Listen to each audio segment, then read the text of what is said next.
Island. It's a fantasy island. Are you recording now? I am recording now. On behalf of the Monhegan Associates and the Monhegan Associates Ecology Committee, welcome to tonight's talk. This is our fourth and final ecology lecture of summer 2024.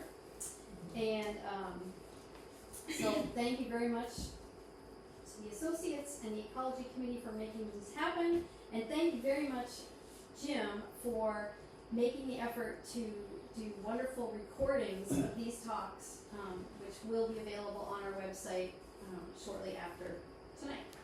Not immediately, but shortly after. A few days. Within the week. It's raining tomorrow. She's got other stuff to work on tomorrow. Very soon. Yeah. So thank you all of you for being here and supporting these talks in person, which is really lovely. And thank you for supporting Monhegan Associates. We are always happily take donations, and you can also give donations to our website. We have the technology.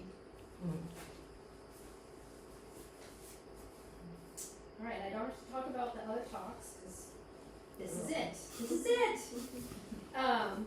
So I'm going to talk about Shelby. Shelby Perry is Wildlands Ecologist at Northeast Wilderness Trust. She began working there in 2016, starting as conservation assistant and working her way up to her current role, Wildlands Ecologist. Which, that's like the perfect position for somebody out here. Just saying. It's changed now. It's Wildlands Ecology Director. Ooh, that's good. Yeah, very Wildlands good. Ecology Director. All right, at Northeast Wilderness Trust.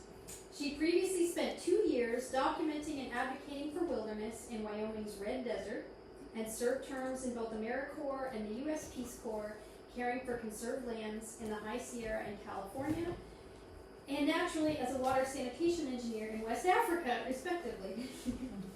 When she's not protecting and defending wilderness, Shelby enjoys exploring it on foot or through photography, science, and artwork. And she's hoping if it doesn't rain too hard to explore the island on foot tomorrow. So everybody can tell her their favorite place to go. Yeah. So join me in welcoming Shelby.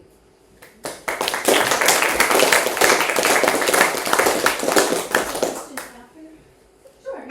I don't mind if people want to ask a burning question in the moment, but probably easier to get through the whole thing and ask questions at the end.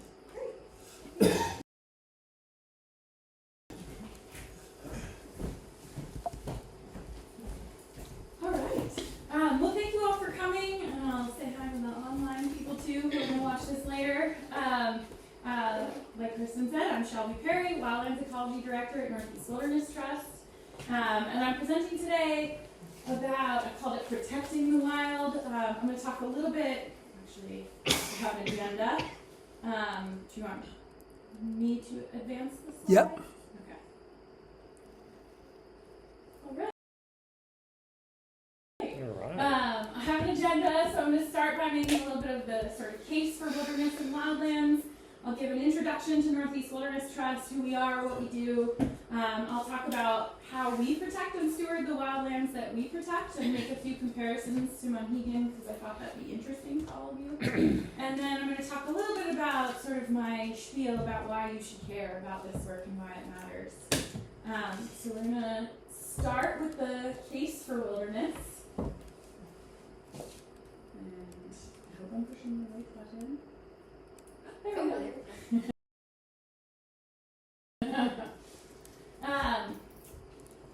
So we have to start with some history. Probably some history that you all know, but I'm going to review it for you anyway. Can everyone hear me okay? Yes. Okay, great. Starting about 100,000 years ago, this whole area of the country was under ice. The white on this map that I'm showing are ice sheets. That was the last glaciation. That went from about 100,000 years ago to about 12,000 years ago. Then, about 10,000 years ago, roughly, we think, somewhere after the receding ice, a sort of rich tapestry of indigenous cultures moved into the region behind the receding ice sheets. And so this map is from indigamerica.blogspot.com. It shows sort of a snapshot in time of the cultures in this sort of area that's sort of northeastern US and a little bit of Canada there. So at that time, the region was 90 to 93% forested and also was sort of a rich tapestry of both biological and human communities. Next.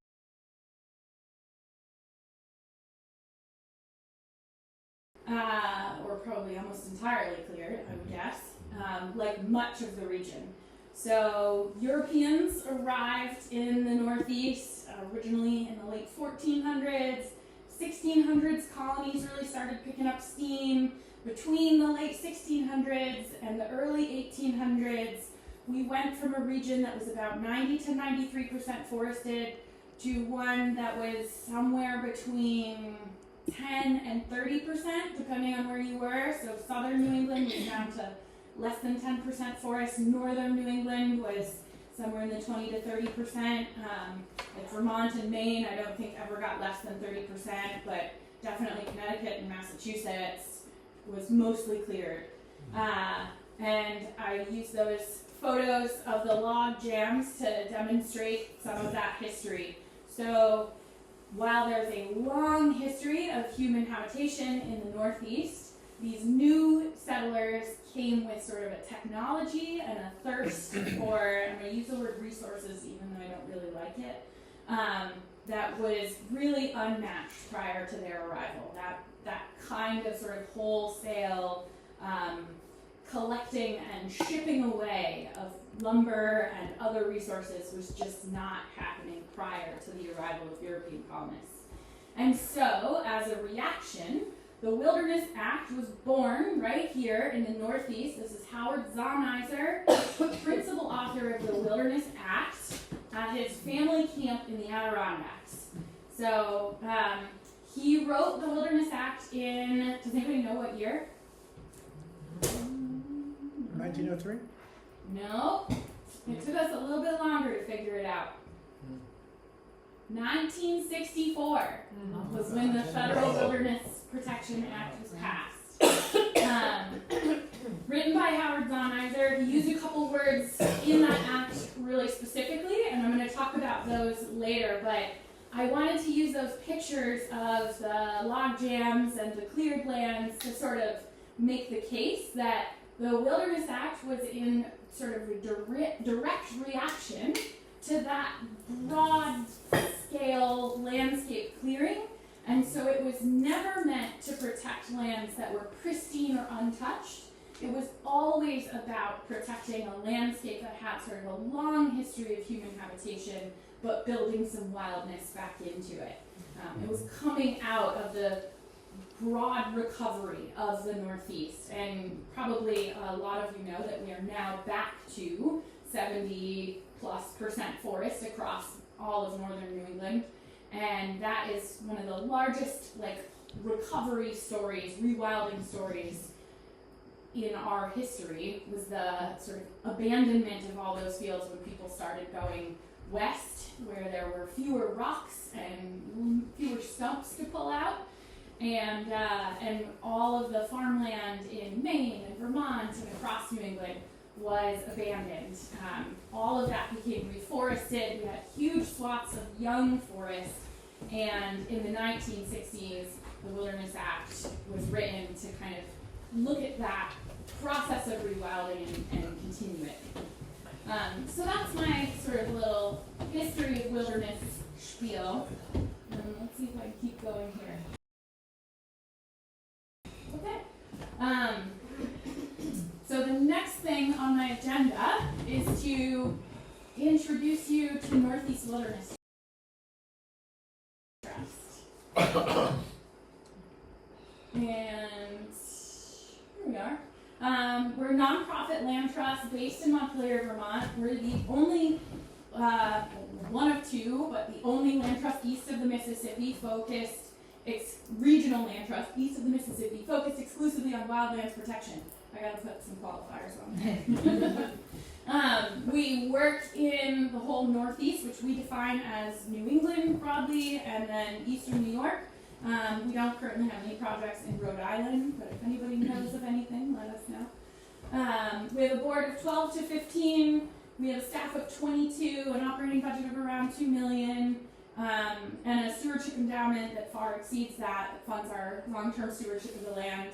And to date, we protect about 82,000 acres across 6 of the states, the 6 states listed up there, through either fee ownership, where we outright hold the fee title to the land, deed restriction. These are things that we've inherited from earlier land trusts or conservation organizations. Conservation easements, that's where we own certain rights, but other private owners or entities own the land itself. And then there's also a couple other tools called like executory interest or backup holder of easements, where we're partnering with another organization on protecting land. And Roughly how many pieces of land would that 82,000 acres? It's more than one by a lot, I know. it sure is, yeah. It's I think we're around 60. Okay. Plus or minus. That's a ballpark. It's been a long time since I've like counted them all up. Sure. But here,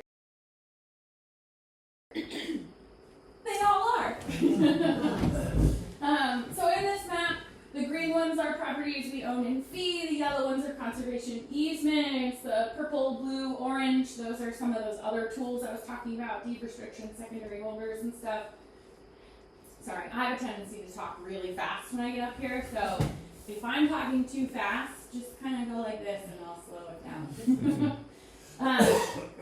So this is our whole service region. These are properties that we protect, but to talk a little more about this, I wanted to just zoom in on one in particular. So I put this nice red box around it so we all know where we are. We're kind of right in the middle of Maine there. This is the small town of Howland, Maine. We have a property there called the Howland Research Forest. This one we own in fee. We've had it for maybe since the early to mid 2000s, so 15, 20 years. And this property is mostly old growth hemlock forest. It's a research forest, so it's a little unique in that there's ongoing research happening there. There's 2, I believe, carbon flux towers, these big tall towers measuring the exchange of carbon dioxide between the trees and the atmosphere. There's a lot of ongoing research happening there. You can see a road going through it. That's pretty common when you get big forested parcels. But the other thing that I think this shape really illustrates quite well is how different this forest is from the surrounding landscape. You might be able to see these skid trails, I think is mostly what they are, in the surrounding landscape. And you can see the sort of more intact and solid canopy in the inside of that shape. This is the real property shape file. It's a surveyed shape, and this is a screenshot of Google Earth, just the satellite photos on Google. And this is a great segue into my next topic, which is how do we protect and steward wildlands. And so I'm going to just kind of go through some of the basics, and then I'm going to pick 3 topics that are a little bit more controversial, I guess, and kind of dive into our philosophy on those. But I'll start with what's not allowed on our properties, and that's generally extractive uses like mining or logging or drilling for oil, which doesn't come up that often in our region. Agriculture and grazing are prohibited. Trapping is always prohibited. And under the little bubble here is wheeled vehicles, both bicycles, motorized and mechanized, are prohibited, and also horses. We don't allow horseback riding on our properties. So what's left? So inside, we have, of course, natural disturbance, which I'm going to come back to a little bit later. science and nature study. We allow on some of our properties, but not all, the hunting of abundant prey species. We never allow predator hunting. And then, of course, hiking and sort of human-powered recreation. And one of our first and most important stewardship acts when we protect a new property is to find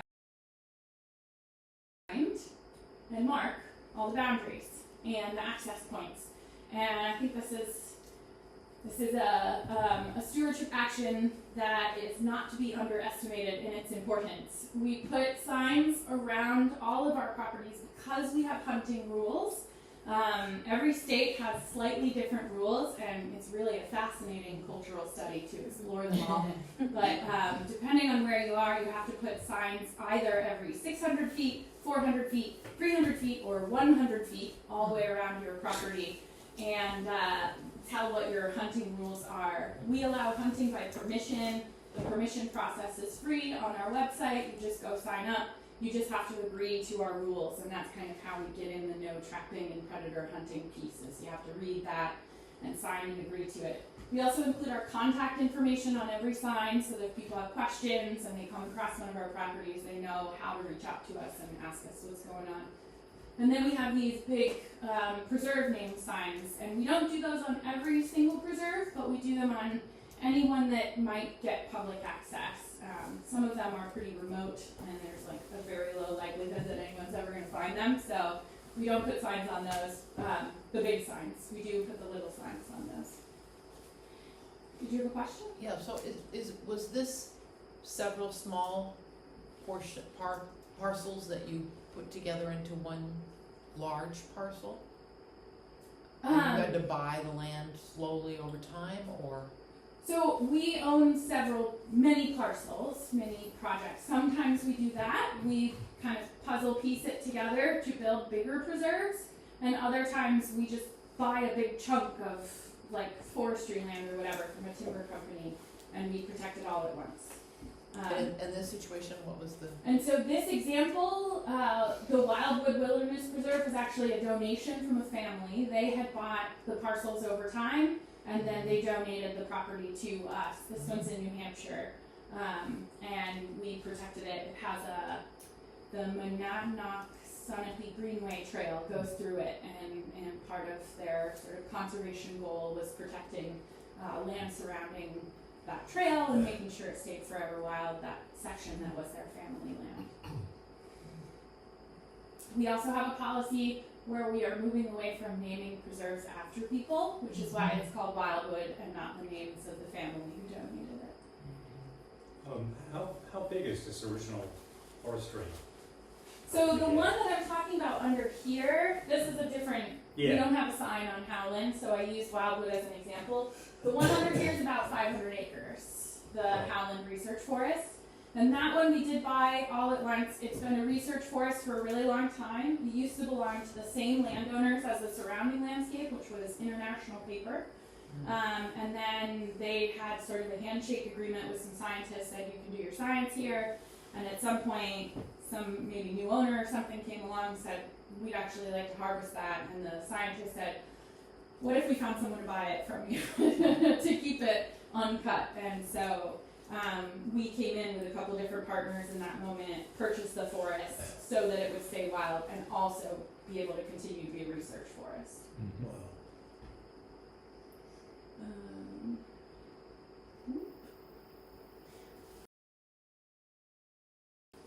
All right. So my 3 controversial topics I'm going to talk about are invasive species. Does anyone know what that one is? It's honeysuckle. Yeah, I think it's more of honeysuckle. Invasive species, restoration, and recreation. And these ones are just big topics that we have big conversations about pretty frequently. And so I thought I would share with you some of our thought process behind these big conversations and these big topics. But I'm going to caveat that with I'm not saying this is the right answer. I don't know the right answer. I'm just going to tell you where we've come down for now, but we're constantly reevaluating these things. We're always thinking about it. All of these things are sort of like frequently changing factors in time. So I'm not here to like say this is the right way and you should do it my way. I don't know. I don't know the right way. So we're going to start with invasive species.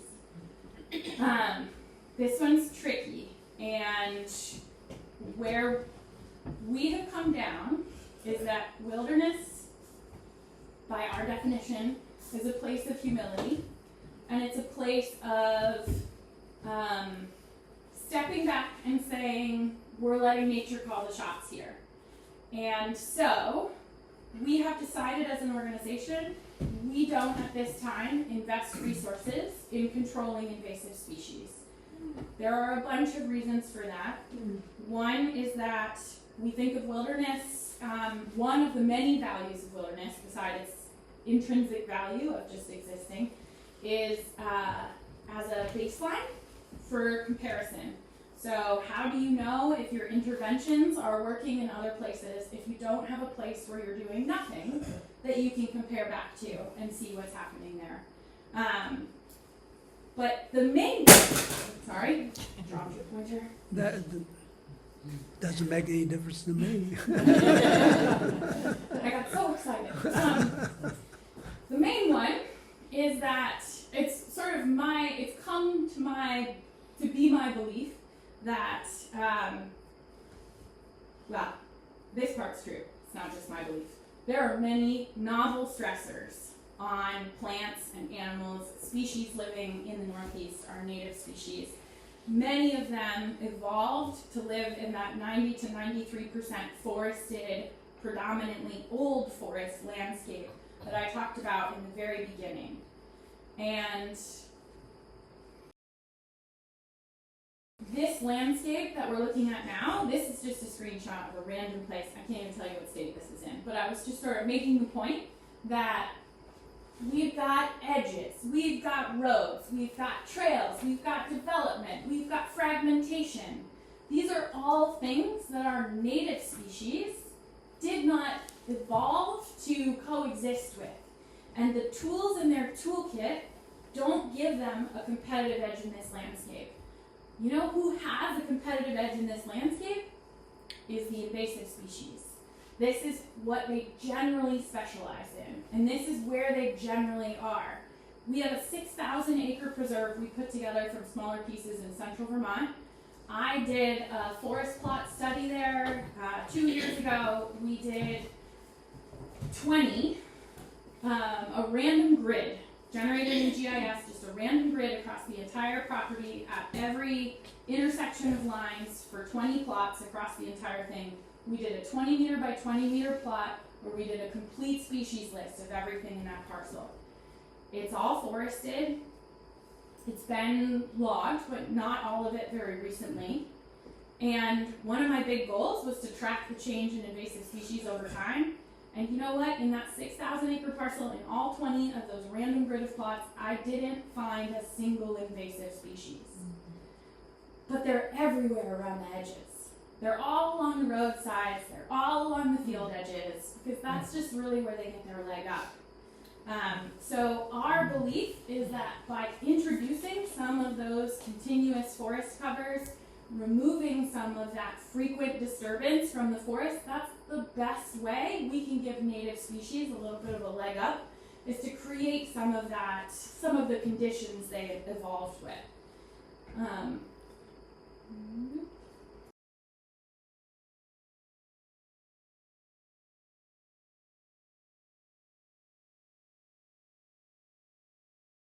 Big one coming back. But it would be naive to say, oh, that's what I was supposed to show there. That was Howland again. And is it possible for you to go back? I know I can't go back, but I think I skipped over one thing I did want to show. Pause. We're just added on. Jim, make a pause. Yeah, I want. is over a gap in the canopy in the northern end of the Howland Research Forest. That was a tornado that hit in central Maine about 2014, 2015, took down a big chunk of the canopy. And I say that to say these areas are not without disturbance, and that is part of what gives these species their competitive edge. So I think it's not fair to say that just leaving these places alone is going to get rid of the invasives. Okay, I don't want to imply that. I don't think that's true. But what I do think is that we are trying to protect a wild forest of today, not a museum of what a wild forest looked like before. And that might mean being okay with some invasive species being in there, particularly when there are limited resources in the conservation field, and we have made the choice to allocate those resources towards protecting more land rather than removing the invasive species on the land we already protect.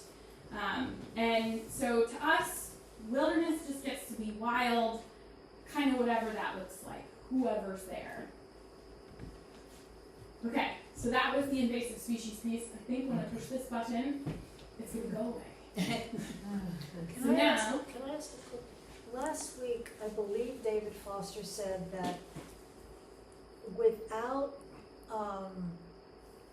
any major work on an invasive species, a naturally occurring forest over a period of 40 years would take care of that.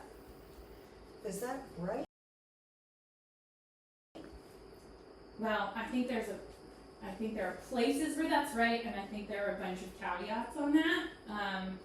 I think generally, there are certain invasive species and certain sets of circumstances where you can see that trajectory over time. You get the close canopy, you get heavy shade, you reduce the disturbance frequency, and they lose that competitive edge, and they start to kind of fade and have trouble reproducing and, dwindle over time. I don't think that's true with any patch of forest. I think in southern New England, in Pennsylvania, in places where they have a lot more large moving herbivores and things like that, it's not going to be quite that simple. But I do think I personally have done a whole bunch of research in this, and I could talk about it all night, but that's not the total topic here. So I'd love to talk about it more with any of you that are interested later, but what I will say is that I can't find any evidence that invasive, let me put some caveats, terrestrial, herbaceous, and woody plants, invasive plants, are actually leading to species extinctions or causing biodiversity loss. I know it feels gross to see them. A lot of times they grow in these monocultures and you're like, whoa, there's nothing else there. And it feels yucky. I am an ecologist. I love our natural communities. I feel sad in my heart when I see something there that feels like it shouldn't be there. But I think after much soul searching and thinking about this, that we might just have to be okay with some of those things. We might just have to work on embracing them. They're here to stay. They're not going to go away. And we've poured a lot of poison on the landscape to try to get rid of them. And they're not going anywhere. You can get rid of them for a time, they'll come back. So in my mind, I would rather a couple of honeysuckle bushes and some, barberry than a bunch of glyphosate. That's me. Not everyone makes the same choice. Also, I'm talking about wilderness specifically. There are lots of cases where a private landowner might want to manage invasive species and it would be completely appropriate. For example, if you have a woodlot and your goal is to grow trees to cut down for lumber and they're not getting through a thick canopy of invasive shrubs, it makes a lot of sense to cull those shrubs to get your trees to grow. And this is not something I was going to go into on here, but I'm just going to say it because you asked about it. One of the things that I have come to see is that conservation organizations, and I'm guilty of this, I've done this happened to me. One of the easiest and most simplest ways to involve volunteers is with invasive weed pulls. And it becomes a lot of people's, I'm gonna call it your gateway drug, right, to conservation. You like go to a weed pull, you meet some people, and then they get you involved, and then you're like, oh right, yeah, I hate these weeds. I don't know, get these suckers out. And we created this, we use very vitriolic language around them. We call them evil invaders and aliens, and I like to call them cosmopolitan species when I can, because I think we just use so much value-laden language, it changes the way people think about them. And what I've seen even happening with my own nephews is that we're teaching a generation of young people that there is good nature and there is bad nature. And we're teaching them that these things you should hate, and you should kill, and you should destroy. And these things are wonderful and good. But sometimes we don't get to that second part of the message. Sometimes they don't actually learn these are the good things that I should love and care about. All they get is that these are the bad things that I should hate and rip out. And I'm watching it happen with my own nephews right now who are like 5 and 7 and get invited to these weed pulls, and they're like, oh, these terrible evil invaders. And I'm like, oh God, is this doing what we think it's doing? Like, are we teaching people the right things here? So that was sort of what started my change of heart on this, and then I've done some reading and a lot of thinking.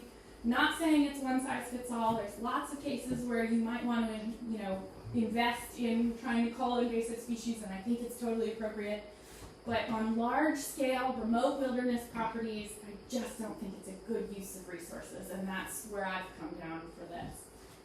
And now we're going to talk about recreation.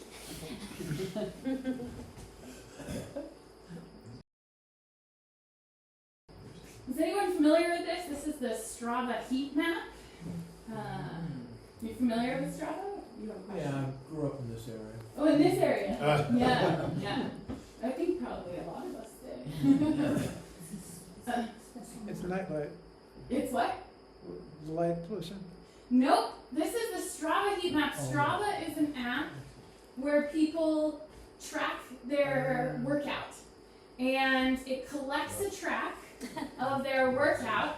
And so Strava has a global heat map. You can look at the whole country this way. The areas that are really bright get the most use. This is hiking, biking, running, skiing, kayaking, whatever people track with their Strava app, it collectively shows up on the heat map. This is supposed to encourage you to get out and do things, but I also use it to review conservation land. So I like looking at the Strava heat map when we're considering protecting a new property, and I'll show you why. So look at this beautiful patch of forest right here. This looks like a great big block with connected habitat, doesn't it? Like if you were a black bear, you'd go right out there and raise your babies. But when you add Strava, you can see that even though there aren't roads there are actually fragmenting features. Yeah. And if you were a black bear and you wanted to raise your babies, which one of those blocks is big enough for you to make a den and raise some babies? And one of the things that I think is really catches my eye about this map, this is just a random place in New Hampshire that I chose to illustrate how this looks. But this particular area, I don't know if you can see the little blue scribbles going in between. So you see where all the trails are. Those are the main trails, the brighter blue. And then the darker are, just one or two. Like this is a cut through that I guess a lot of people use, but it's probably not sanctioned. And all of these little scribbles, this is people who've cut across through the woods. So people are not staying on the trails here. People are cutting between the trails and going all over the trail network. And so when we're looking at a property and planning recreational access and thinking about okay, we want people to get out here, right? Recreation is a really important way that people experience land. And if they don't know it, they usually aren't moved to care about it. And so it's really hard to protect land without letting people spend time on it. But And if you're trying to protect land not just for people, but for kind of the whole community of life, you need to be thinking about where that access is occurring, who else uses that landscape, how much space they need to live the lives that they need to live there, and whether the periods of peak use on these trails are going to coincide with peak use periods for wildlife. So like a lot of times, ski resorts used to be pretty good denning and baby season habitat for animals because they were really busy in the winter, but they were pretty quiet places in the summer.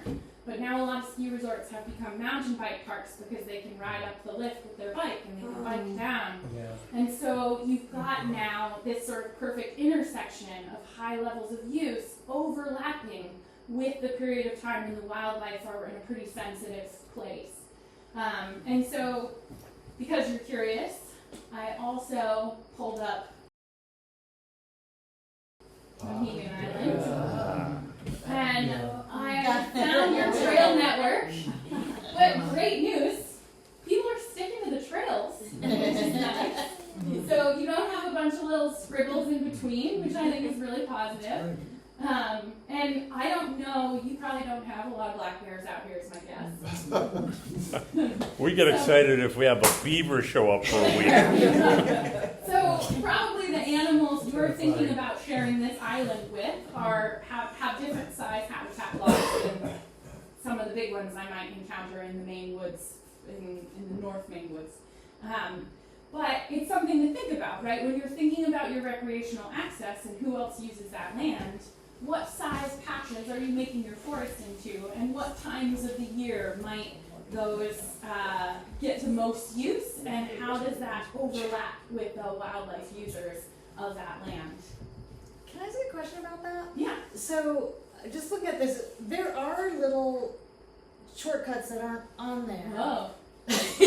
Well, Like- okay, so this is just Strava users. So these Yeah. are probably people who are running or riding bikes. I don't know if there's a lot of bike No, biking. so like Okay. walking. Running or walking, hiking. Yeah. And so if there are shortcuts that people might use walking, but they're not Strava users, they're just not going to show up here. Oh, This okay. isn't like a Yeah. complete map. It's the map of where people who use Strava are going. And they're all like, cause yeah, the paths I'm thinking of are like only certain people know them. Yeah, yeah. They're not So, like on so the none of those people have Strava. Yeah, okay, thanks. Strava is an app. It's like a fitness app that tracks your workout. So your phone will draw your track when you're doing it, and then it shares to this global heat map. Over what period of time would something like this map be designed or be built in? You know, that's a great question. I don't know if they like sunset after a certain amount. I assume it's collective since Strava was created. It just like builds and builds.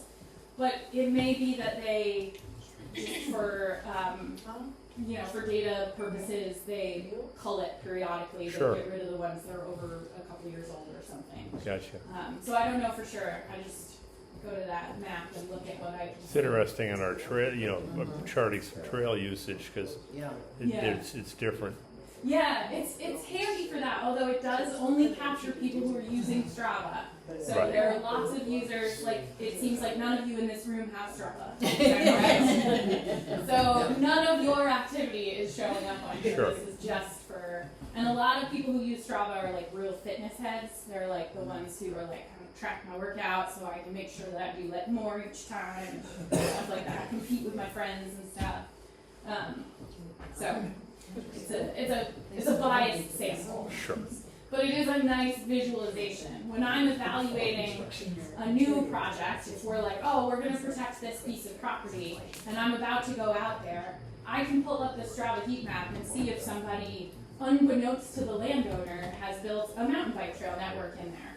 And then I know, number one, where all the trails are so that I know the easiest way to walk through the property when I'm there, and number two, whether or not there's a mountain bike trail network that might be a conflict with our kind of conservation, and it'd be a complicated conversation to decide whether we want to do that or not. So recreation and wilderness, always a balancing act. And so we try to, on our properties as much as possible, encourage primitive and unconfined recreation. Those are words straight out of the Wilderness Act. That's, walking, hiking, not using tools and things, no mechanical advantage. We de-emphasize developed recreation on most of our preserves. So we have 3 sort of protection categories we use. We have what we call wilderness sanctuary. That's the highest level of protection. A lot of times those are pretty remote properties that are hard to get to. Those have no hunting, of any kind, and no developed trails, no parking. We don't give directions to them on our website. They're just chunks of woods that we protect that are out there that are just out there. Then we have wilderness preserves. Those usually do allow the hunting by permission program. Sometimes there's a trail or trail crossing through it, or a trail on it, or a small parking area or something like that. So those have just like a little bit more access. And then we have a handful of what we call ambassador preserves. And the ambassadors are really about getting people out on the land. And so those have a little bit more. There's almost always a parking lot, a kiosk with sort of our interpretive sign about rewilding and our rules, a trail and a preserve sign, and more developed, we do events there, things like that. So those are about connecting people to the land. Nothing that leaves behind tools or damages plants or animals. This is a tricky one with climbers in particular. We own some cliffs. We have nesting peregrines. The climbers always tell you that they would like to monitor the nesting peregrines for you. We're very unpopular. We always say no. Often climbers leave behind rings and ropes and tools and things, so we don't allow that. We also, climbers often clean cliffs. They take all the vegetation off, and vegetation that grows on cliffs, you can imagine that's a pretty hard life, so it usually takes them a really long time to get established, and they're really pretty sensitive, and so that kind of cleaning is just not something we allow.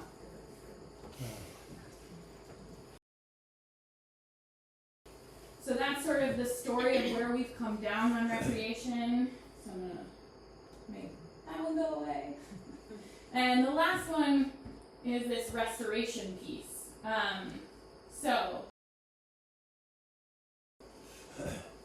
just like with invasive species, we don't do a lot of active restoration work. We believe, given enough time, most challenges nature will take care of on her own.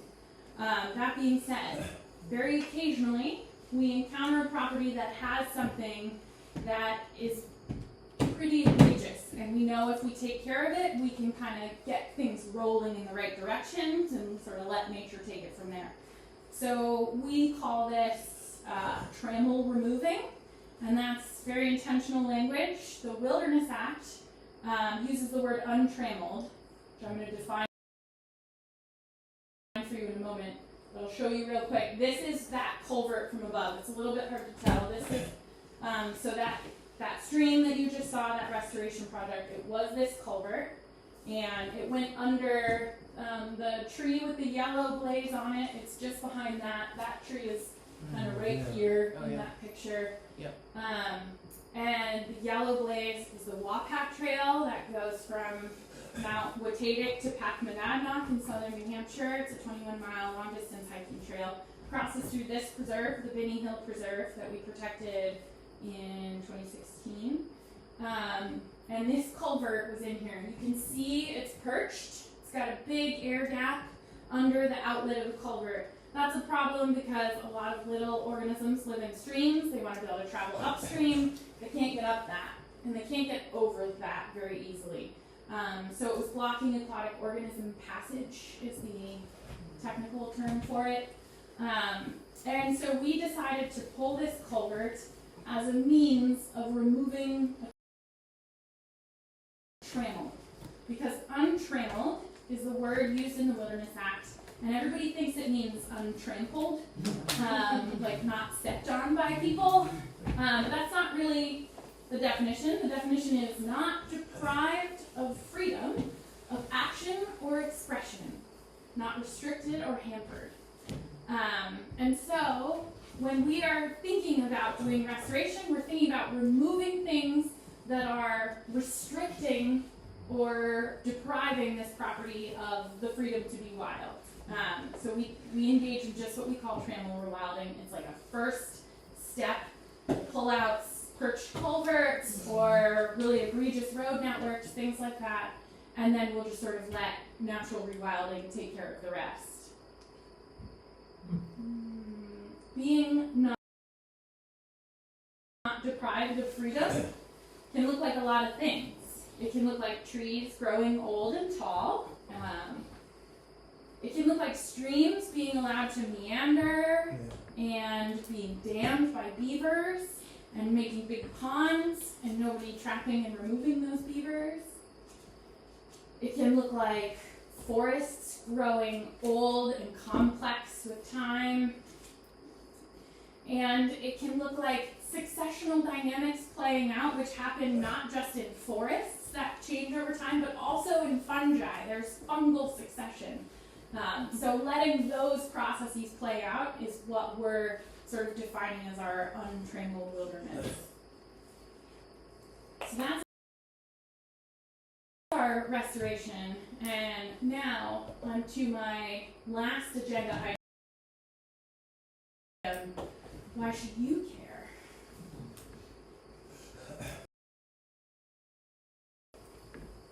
Okay, so this is the part where I give you my big speech.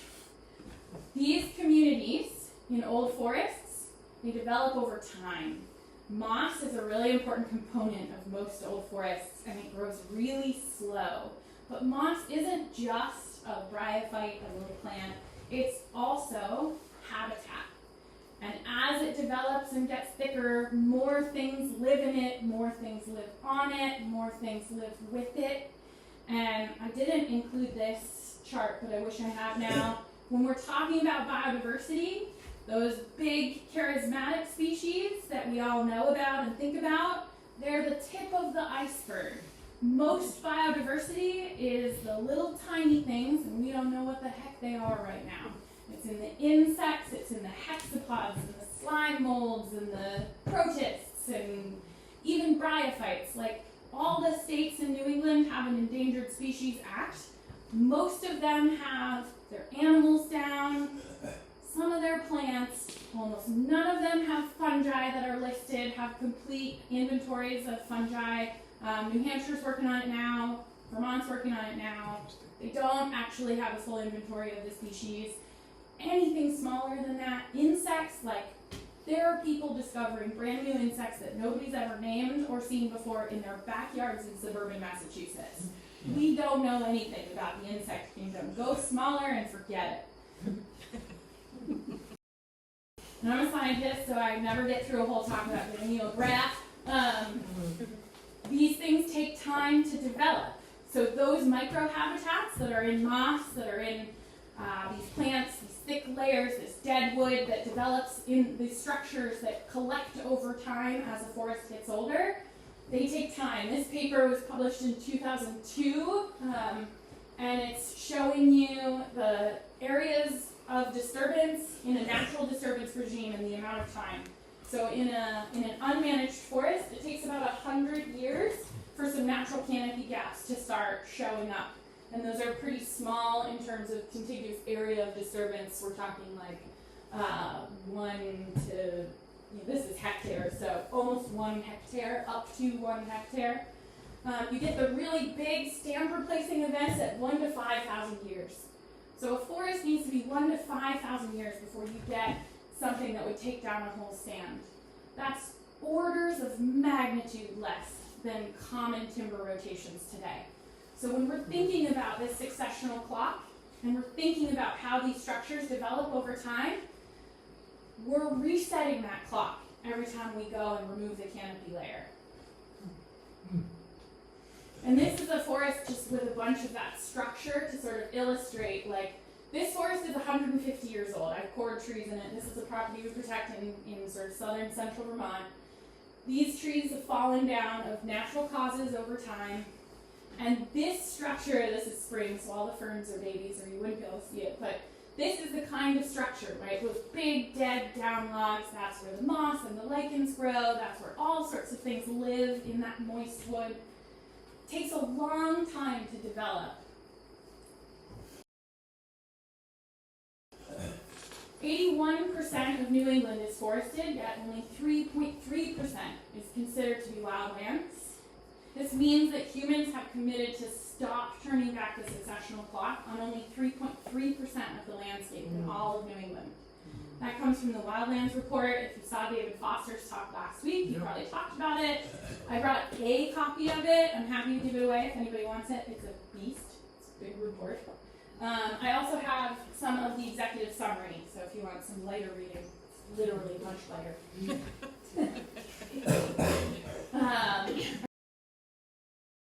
Alright, so zooming in a little on Maine. According to the Wildlands report, Maine is 3.7% wildlands.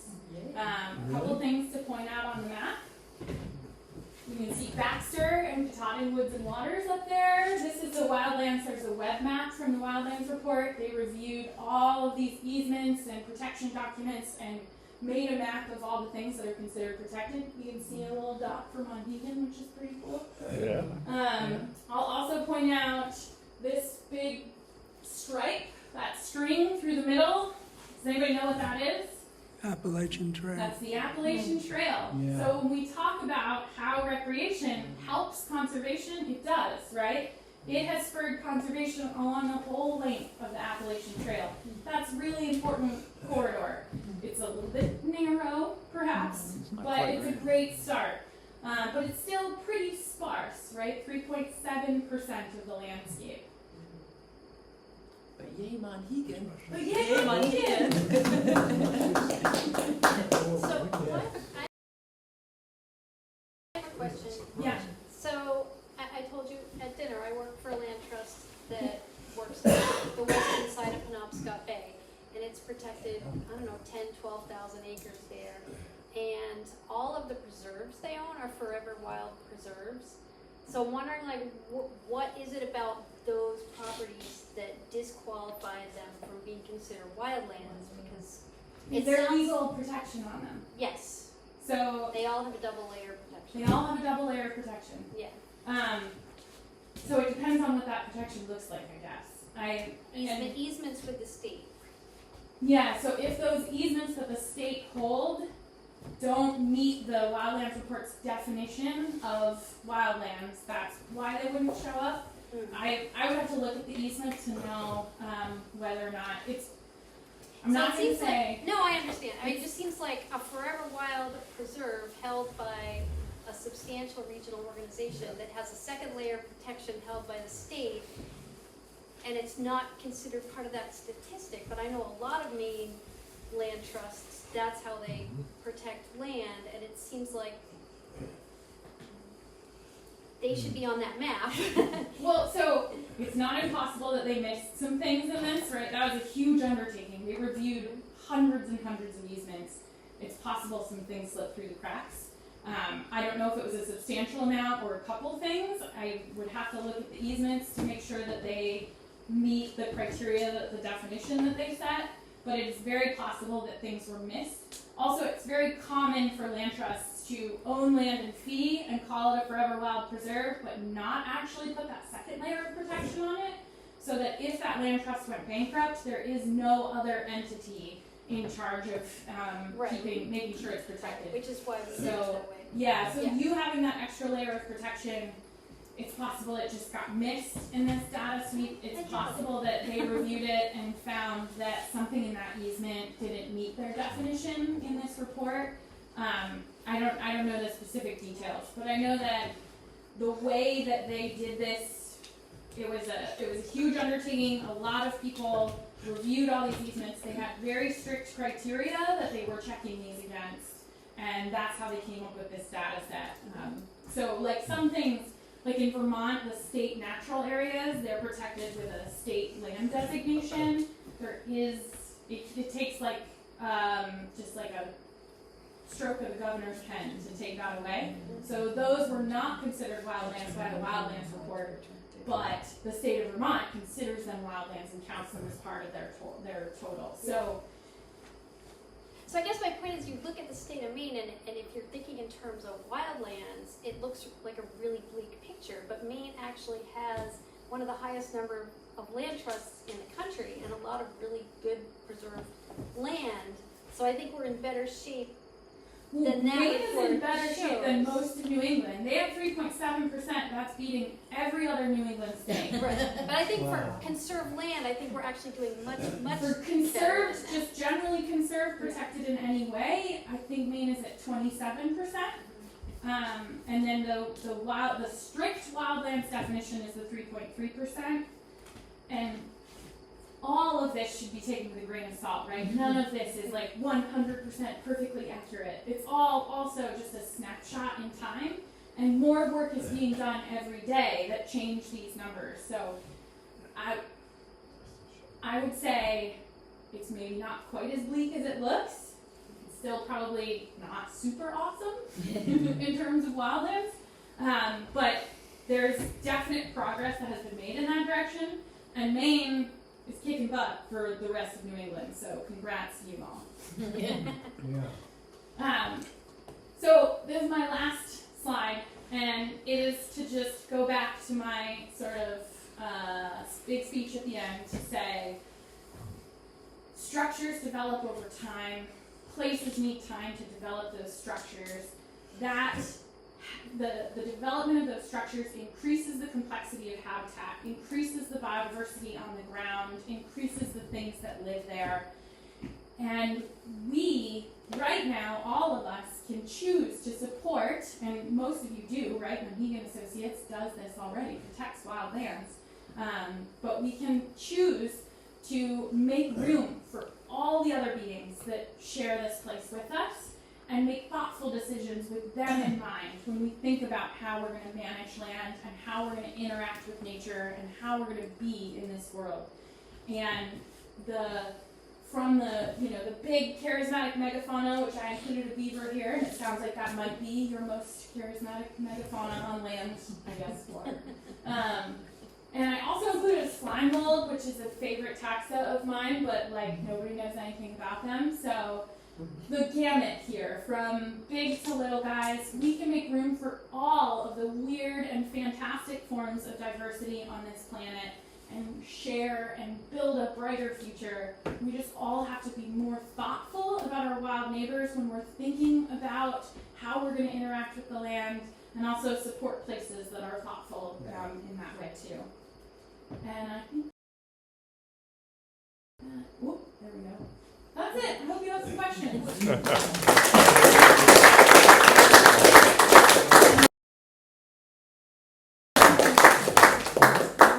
Also, I have some stickers here. If anybody wants some new stickers, we have just our logo sticker, and then we also have, for our 20th anniversary, we did these stickers that say "We are one of many," and they have all these other little pictures of species on them. So that's fun if anybody wants one. And I have some of our just sort of general rewilding brochures that have really great pictures. If anybody wants one, help yourself. Yeah. Well, first of all, thank you. It's a very interesting and well done perspective, so appreciate that. And we do struggle with a lot of the things that you're talking about, and we've been in meetings where it goes back and forth. I'm trying to get my head around how to best measure success in terms of, we're allowing nature to reclaim things. We're headed in a direction that's, kind of working. And it feels like part of it, the Wildlands Commission is coming up with the percentages. It's almost a legalistic look at protection. It is. It's 100% comes down to the legal levels of protection. Yeah. So, and that's one way to measure it. Observation looks like it's important, and that's something that, is Rebecca here? Yep. Yes. It's, Rebecca and some colleagues, but Rebecca leading it, have been trying to chart by global mapping, how things are coming along. Mm-hmm. But you know, the more that we can thoughtfully measure that, the better. And I don't know whether I tried to throw out a couple examples, but if we're generally on track in terms of what we're doing, or is there something, hey, you should be thinking about X? I don't know a ton of what you're already doing, so it's a little hard for me to comment right now on that, but I think you're spot on that it's really hard to come up with ways to measure success and how to think about what that looks like, whether you're doing well. I also think it's constantly moving target. You know, a lot of these legalistic protection mechanisms were created in a moment in time. And for example, we have easements that were written in 2002 that don't contemplate the possibility of drones or e-bikes, or, you know, technology is always changing. So your measurement of success is always going to change, right? We've had conversations like, we allow hiking, and we come up with in certain ambassador preserves, we have designated areas that we call biodiversity protection zones that we're just like, there's no trails here, we don't really want you to go here, we just sort of hatch it off on the map. The trails go over here, enjoy those, they're pretty, this part is just here. And, you know, we don't want people building trails in there and stuff, but like, let's contemplate an imaginary future where there's such a thing as a hoverboard. Can people float through those woods if they don't have to cut anything? What effect does that have? It startles things. Is that a problem? So I don't think success is, like, I don't think there's going to be a moment where you can be like, we did it. I think it's going to be a forever evolving conversation that has to just move with technology and time, and just always has to be those thoughtful tossing around ideas in rooms and thinking about like how this stuff can play out. And I don't know whether you have other pieces, but I mean, part of what we struggle with here is it's an island, right? And birds, there's lots of ways things can transport around, but it is an island, and so the impact tends to be greater or less, you know, than in other places. So that is actually a very important caveat that I forgot to mention in my little invasive species spiel, is that there's very little evidence that terrestrial, herbaceous, and woody invasive plant species are reducing biodiversity anywhere except islands. Islands are where, and I'm sorry I forgot that, I forgot I'm on an island. Islands are where invasive species, that's like all of the statistics you read ringing the alarm about invasive species, it's islands that are dragging those numbers down. On the continents, it's not that big of a deal. On an island, and like a lot of those are mammal predators on islands that never had mammal predators before. So when you see costs, like those big tallies of dollars associated with invasive species costing a certain amount, it often has to do with predator control on New Zealand, for example, or Hawaii, where there are really big challenges with invasive species, and there's really unique biodiversity there. So that is where invasive species do make a big difference. And I'm sorry I forgot that caveat. That's why I needed the notes. But yeah, in terms of like the big interior forest wildlands, you don't see that impact, but you do see it on the islands. Yeah.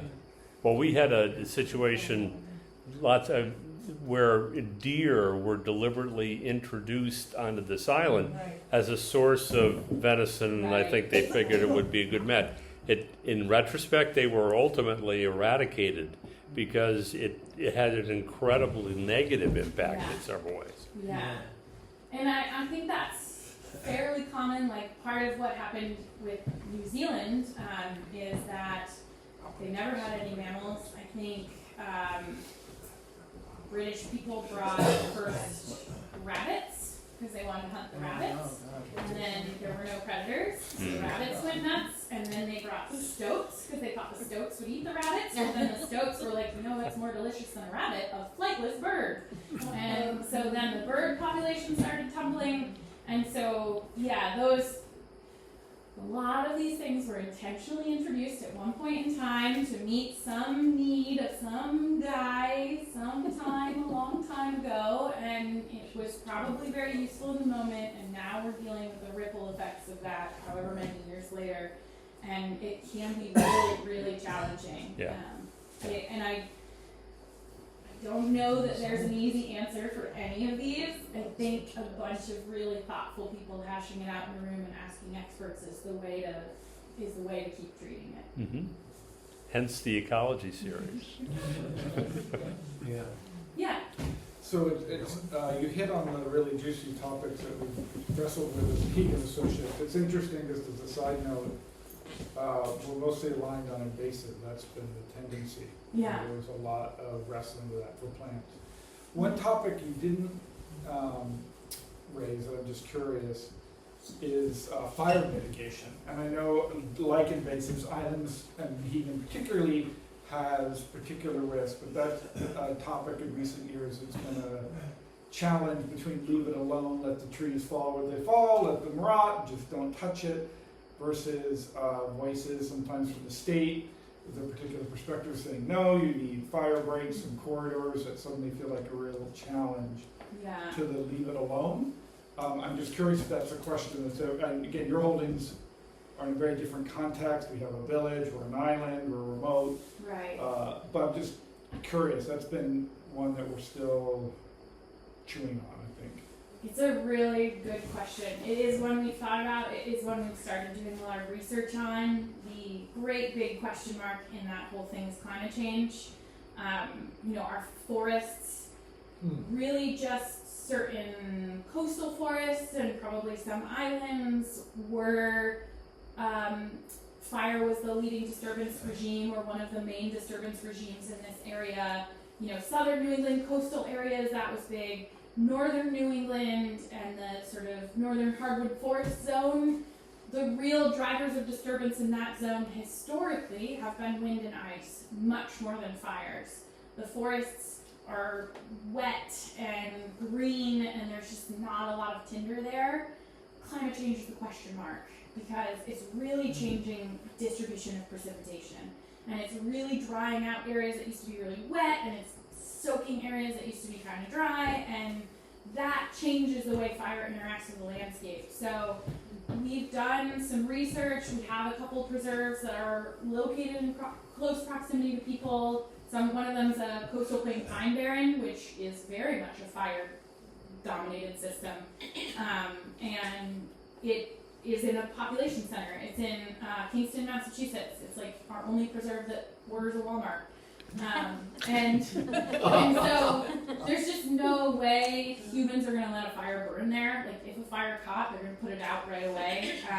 And so we've kind of wrestled with what it means to own a pine barren, and number one, not burn it to let it, to regenerate the pitch pines, and number two, let fuels accumulate there and then see what happens. And we've kind of come down on right now, we're not doing anything about it, but we're watching it. I have a student doing a 2-year fellowship with us. He's doing a research project right now on fire in the Northeast. Don't have results to report yet, but it is a really tricky one. And I think historically we've been able to look back and say, particularly in the Northeast, there were some really huge wildfires up here in those early to mid 1800s, and they were all caused by logging. And so logging can be a big driver of fire as a disturbance, much more than a mitigator, depending on how it's done. And older forests with a thick moss layer, they tend to retain a lot more moisture. They tend to have more coarse woody debris that tends to retain moisture. Those tend to be, they used to call them, we call them asbestos forests. They used to call them the asbestos forests, the northern hardwood forests, because they thought it would never burn. All of our human absolutisms are really playing out great in time, aren't they? So it's not an asbestos forest. It could burn. But we really don't know what's going to happen with new weather patterns, and I think it's just something we need to watch pay attention to. I do think defensible space around buildings and structures is a useful concept. It's a big deal out west. It's not something we think about that much in the east yet, but it's something to be really thoughtful about in terms of just making sure you don't have huge amounts of forest right up next to structures, so you have some space to defend them if a fire did start. That's just about where we've landed for now. Yeah. Just to say no to cutting fire breaks through the wildlands, no to widening the trails, but yes to creating gaps at the borderline for properties that are concerned. Interesting. One other one. I'm curious if in your recreation, guiding or commercial activities on your property. This is another one that we've touched on that we've dodged, but we see it. If cruise ships, for example, ever wanted to come and offer, it could be change the nature of the experience of recreation. We realized we didn't really have a set policy at the time. I'm curious on any of your lands if that's something you've ever discussed, the difference between someone going on their own versus someone who wants to do guided hunting, guided hikes, take a tour group, have a wedding. Yeah. There's all kinds of things that could come up. Most of our easements, maybe all of our easements, prohibit commercial uses altogether. So it's just Just a blanket no. Yeah. And we do the double layer of protection. We have another organization hold an easement on all of our fee lands, and so we hold ourselves to the same standard that we hold everyone that we hold an easement on, and we blanket prohibit commercial uses. We're a nonprofit. We're not here to make other people money by using our land. We're protecting this place for nature, and so we're trying to put their interests first. But yeah, so that's where we've come down for now, or forever, because it's legally binding. Let's do one more question. Yeah, so you said the invasive plants tend to be a problem at the edge of, you got a field, you got a wilderness, and at that edge. And I'm wondering if the people in this room that have been off the trails, how much of our invasive plants are, within 10 or 20 feet of the trail versus 200 feet. We have some areas deep in the woods where we have invasive species prehistorically taking over areas. So it's maybe it's the island So there's a couple things at play there. itself, yeah. One is that I know an ecologist at Highstead down in Connecticut who does sort of inventories of the invasive species on their properties, and he has found on their property the barberry essentially follows the boundaries of the old fields. If it was ever cleared to be a field, there's probably barberry there. Even if it's grown totally back into a forest, it somehow seems to show up inside those old field edges. So those ones will be on the rock wall. That makes a lot of sense. yeah, so those ones will be under closed canopy forest. Probably it means that it was once a field. I don't know how long they'll persist there after it is forest over time, but they do generally trace that. There's another one, wall lettuce, that is really common under closed canopy forest. So it depends on the species, but it has been my experience, sort of on average across all places that I've been, that those things tend to be near where boots are bringing seeds in, or equipment has been, or bikes have been, or you're mowing, or you're in a road median. And I think people feel like they're everywhere because when you drive around and you see all the road edges and it's all wild chervil or whatever, you're like, oh god, this stuff is everywhere. But if you parked your car on the side of the road and you walked 100 feet into the woods, you wouldn't see it anywhere. But it, the places we see all the time is where it all is. So I think it feels like a very big, scary boogeyman, and sometimes it is this big, scary boogeyman, but it can really depend on the species and the land use history. Yeah, the history is an interesting part of that. Yeah. Thank you. Thank so you. much.